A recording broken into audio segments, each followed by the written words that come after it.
Live లో చూద్దాం. అనేక మంది యువత అక్కడ ఉన్నారు. మీకు మంచి అవకాశం వస్తుంది. రానున్న రోజుల్ని అతి తొందరలోనే బాన్స్వాడలో ఎన్నికలు కూడా జరుగుతాయి.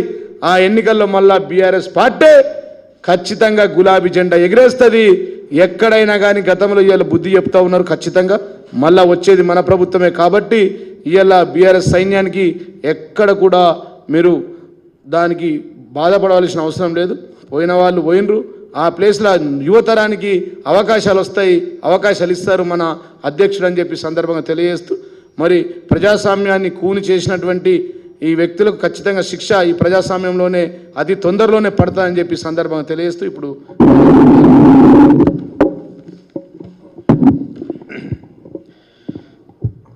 నిజామాబాద్ జిల్లాకు చెందినటువంటి ఉమ్మడి జిల్లాకు నిజామాబాద్ చెందినటువంటి వ్యక్తి పోచారం శ్రీనివాసరెడ్డి గారు తెలుగుదేశం పార్టీలో తన రాజకీయ ప్రస్థానాన్ని మొదలుపెట్టి వివిధ పదవులలో పనిచేసి ఉమ్మడి ఆంధ్రప్రదేశ్ రాష్ట్రానికి మంత్రిగా పనిచేసి ఆనాడు టీఆర్ఎస్ పార్టీలో కలిసినప్పుడు ఒక మాట చెప్పారు ప్రెస్ క్లబ్లో, నేను రాష్ట్ర సాధన కోసం పోరాడుతున్నటువంటి పార్టీ టీఆర్ఎస్ పార్టీ కాబట్టి నేను తెలుగుదేశాన్ని వదిలేసి ఇక్కడికి వస్తున్నా.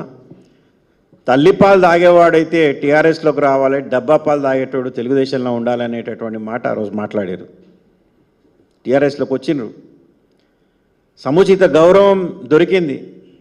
పార్టీలో ఆయన కంటే సీనియర్లుగా నేను జీవన్ రెడ్డి గారు మేము చాలామంది ఉన్నప్పుడు కూడా వారు వయసులో పెద్దవారు, అనుభవం ఉన్నటువంటి వ్యక్తి కాబట్టి ఆ రోజు గౌరవ ముఖ్యమంత్రి కేసీఆర్ గారు మరి మంత్రి పదవిని ఇచ్చారు.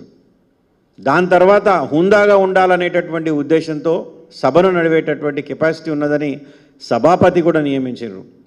మరి 10 సంవత్సరాలు రాజకీయ లబ్ధి పొంది ఈరోజు అధికారం కోల్పోతే కేవలం రాజకీయ లబ్ధి మాత్రం కాదు, తన కొడుకుకు డీసీసీ చైర్మన్, తన వియ్యంకుడికి లైబ్రరీ చైర్మన్, జిల్లా లైబ్రరీ చైర్మన్, తను కట్టినటువంటి గుడికి దాదాపు 100 కోట్ల రూపాయల నిధులు, 500 ఎకరాల భూమి, రాష్ట్రంలోనే అత్యధికంగా సిరిసిల్ల, గజ్వేల్, సిద్దిపేట కంటే కూడా ఎక్కువ 2 బెడ్రూమ్ హౌసులు నిర్మించింది కూడా బాన్స్వాడలో.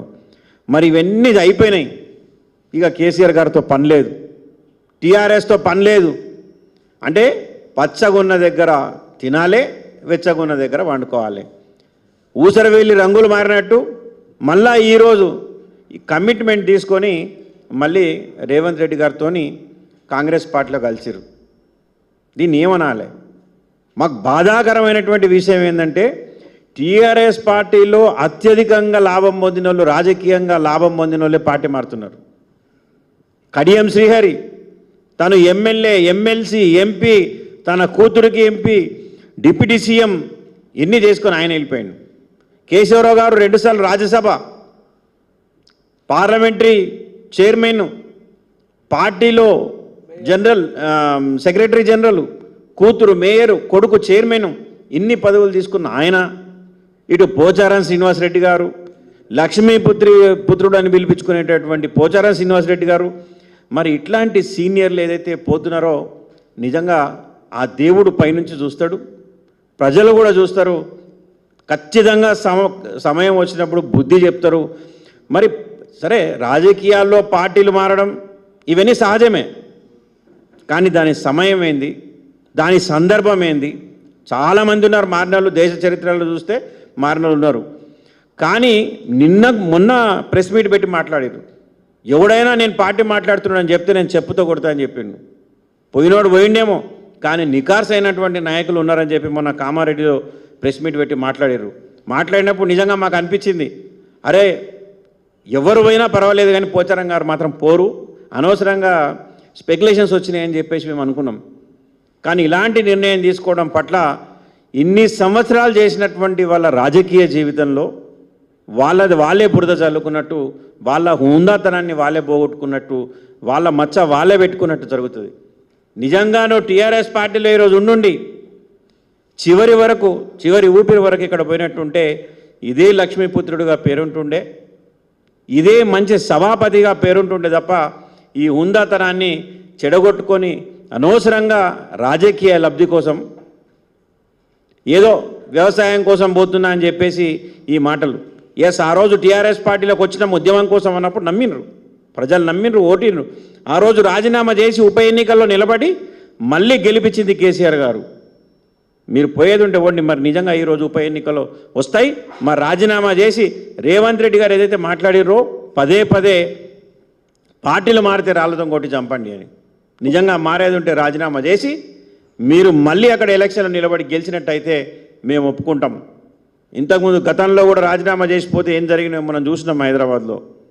దయచేసి పోయే వాళ్ళకు కూడా మేము చెప్తున్నాం, టీఆర్ఎస్ పార్టీ బీఆర్ఎస్ పార్టీ ఎవ్వరికి భయపడదు.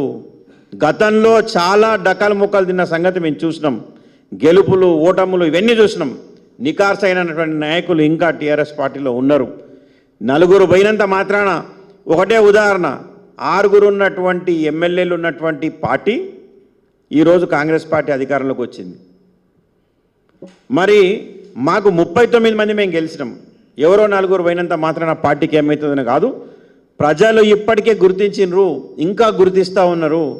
తెలంగాణకు నిజమైనటువంటి కంచే, నిజమైనటువంటి పార్టీ టీఆర్ఎస్ పార్టీ అని చెప్పేసి గుర్తించిర్రు. తప్పకుండా రాబోయే రోజుల్లో ఈ పోయిన వారందరికీ నూకలు తెల్లుతాయి తెలంగాణలో. అలాంటి తీర్పు ప్రజలు ఇస్తారని చెప్పేసి మేము హెచ్చరిస్తూ ఉన్నాం.